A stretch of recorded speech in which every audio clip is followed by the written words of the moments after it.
Royal media news, बातम्या आणि बरंच काही. साताऱ्यातील जिल्हा परिषदेतील अध्यक्ष आणि उपाध्यक्ष निवडणुकीच्या वेळी झालेल्या राड्याची राज्यभरात चर्चा आहे.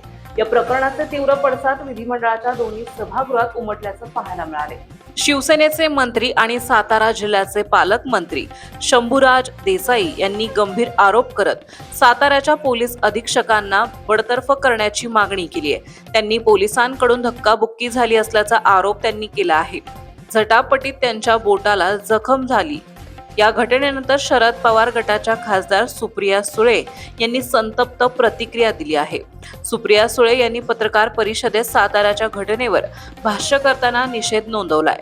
शंभूराज देसाई आणि काल विधिमंडळात जे बोलत होते ते धक्कादायक होते.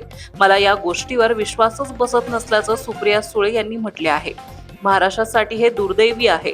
जी काही साताऱ्याची घटना झाली ती लोकशाहीची हत्या आहे, अशी संतप्त प्रतिक्रिया सुप्रिया सुळेंनी दिली आहे. कोणाच्याही मनमर्जीने हा देश चालणार नाही.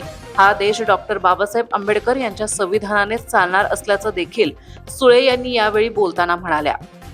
या प्रकरणात साताऱ्याच्या पोलीस अधीक्षकांच्या निलंबनाची मागणी करण्यात आली आहे. यामुळे पोलिसांच्या भूमिकेवर प्रश्नचिन्ह निर्माण झालंय. यावर बोलताना सुप्रिया सुळे यांनी हा पोलिसांचा संबंध नाही. त्या ठिकाणी असलेल्या पोलिसांच्या मागे जी शक्ती होती ती त्या अदृश्य शक्तीचा ताकद आहे. हे पोलिसांना करायला लावले नाही तर महाराष्ट्रातील पोलीस असे करणारच नाहीत, असा माझा विश्वास असल्याचं सुप्रिया सुळे यांनी म्हणाल्या. महाराष्ट्रातील ताज्या आणि महत्त्वपूर्ण बातम्या पाहण्यासाठी आजच आमच्या रॉयल मीडिया न्यूज चॅनलला सबस्क्राईब करा आणि बेल आयकॉन प्रेस करा.